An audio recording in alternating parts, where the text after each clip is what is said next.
आप जो ये तस्वीर देख रहे हैं ये भारतीय सेना की कार्यवाही है, जिसे देख अब बाकी के भारत विरोधी भी समझ जाएंगे कि भारत विरुद्ध में काम करना कितना खतरनाक साबित हो सकता है। आप देख सकते हैं कि तस्वीर में एक इमारत को आग लगी है, जिसमें से बहुत धुआं भी निकल रहा है। लेकिन आपकी जानकारी के लिए बता दूं कि ये कोई मामूली बिल्डिंग नहीं तो आतंकियों की फैक्ट्री थी, जिसे सेना ने अब तहस नहस कर दी है। खबर निकल कर आई है कि भारतीय सेना ने कुलगाम में एक बड़ा एनकाउंटर किया। एनकाउंटर इसलिए भी बड़ा था क्योंकि इस मुठभेड़ के दौरान सेना के जवानों ने पूरी फैक्ट्री को ही तहस नहस कर दी। दरअसल कल ही खबर आई थी कि कश्मीर के कुलगाम सेक्टर में पाक आतंकियों से लड़ते लड़ते सेना के 2 जवान शहीद हुए। हालांकि इस एनकाउंटर में 2 आतंकी भी मारे गए, लेकिन ये मुद्दा यहीं पे खत्म नहीं होता। तो एजेंसीज की ओर से सेना को इनपुट मिले थे कि कुल 5 आतंकी पीओके के रास्ते भारत में दाखिल हुए हैं, जिनका मकसद कश्मीर में सेना के राष्ट्रीय राइफल्स या किसी टूरिस्ट प्लेस को निशाना बनाकर हमला करने का हो सकता है।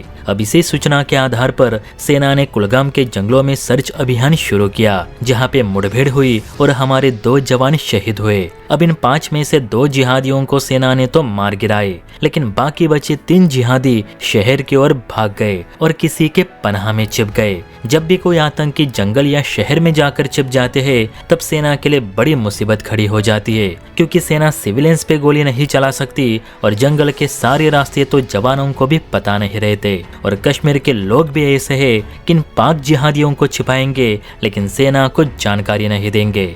इसी वजह से सेना के हाथों बहुत से पाकी बचकर भाग जाते। हालांकि इस बार इन जिहादियों की किस्मत इतनी भी अच्छी नहीं थी, क्योंकि जब ये फैक्ट्री में घुस रहे थे तो वहां लगे सीसीटीवी कैमरा में एक कैप्चर हुए। इसी सीसीटीवी फुटेज की मदद से सेना ने इनके छिपने का पता लगाया। जब सेना इस फैक्ट्री के बाहर आकर तैनात हुई तो सेना ने इन जिहादियों को हथियार डालकर सरेंडर करने को कहा, लेकिन उन्होंने सरेंडर नहीं किया, उल्टा अंधाधुंध गोलियां चलानी शुरू की। अब सेना ने भी पलटवार करते हुए फायरिंग शुरू कर दी, लेकिन सेना ने इस बार गोलियां चलाने से ज्यादा आरपीजी लॉन्च किए, जिनके धमाकों से फैक्ट्री में आग लग गई और देखते ही देखते यह फैक्ट्री पूरी तरह से जलने लगी। फैक्ट्री को आग लगी देख ये तीनों जिहादी जान बचाकर खिड़की से बाहर कूदे, लेकिन सेना ने निशाना साधकर तीनों को ढेर कर दिया। अब सेना चाहती तो फैक्ट्री के अंदर घुसकर भी इन्हें मार सकती थी, आरपीजी लॉन्च करने की कोई जरूरत भी नहीं थी। तो इसके पीछे का कारण ये बताया जा रहा है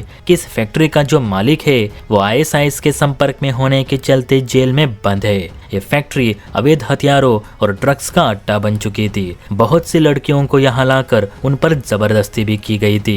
प्लस ये फैक्ट्री सरकारी जमीन पर अवैध कब्जा करके खड़ी की गई थी, इसीलिए इस फैक्ट्री को सेना ने आग लगा दी। देखा जाए तो सेना ने एक तीर से 2 निशाने साधे। एक तो उन पाकियों को भी ढेर कर दिया, और जिस फैक्ट्री की वजह से कश्मीर में अवैध गतिविधियां बढ़ रही थी, पाक आतंकियों की छिपने की जगह बन गई थी, उसे भी सेना ने नष्ट कर दी। ये पूरी घटना कुलगाम सेक्टर में हुई। इस कार्यवाही से सेना ने गद्दारों को सख्त संदेश दिया है कि अगर देशद्रोह वाला काम करोगे तो इसी तरह सजा दी जाएगी। भले आप देशवासी हो, लेकिन आपकी वजह से सेना के जवान मारे जा रहे तो आपको माफ नहीं किया जाएगा। वैसे भी गृह मंत्रालय से सेना को आदेश है कि जो भी व्यक्ति संशयास्पद लगे या अपने घरों में पाक आतंकियों को पनाह दे रहा हो, उस पर या उसके मकान पर कोई भी रहम ना दिखाया जाए, क्योंकि इन्हीं लोगों की वजह से पहलगाम और पुलवामा जैसे हमले होते हैं, और यही लोग इन पाक आतंकियों को सुरक्षित पाकिस्तान भागने में मदद भी करते हैं। यही कारण है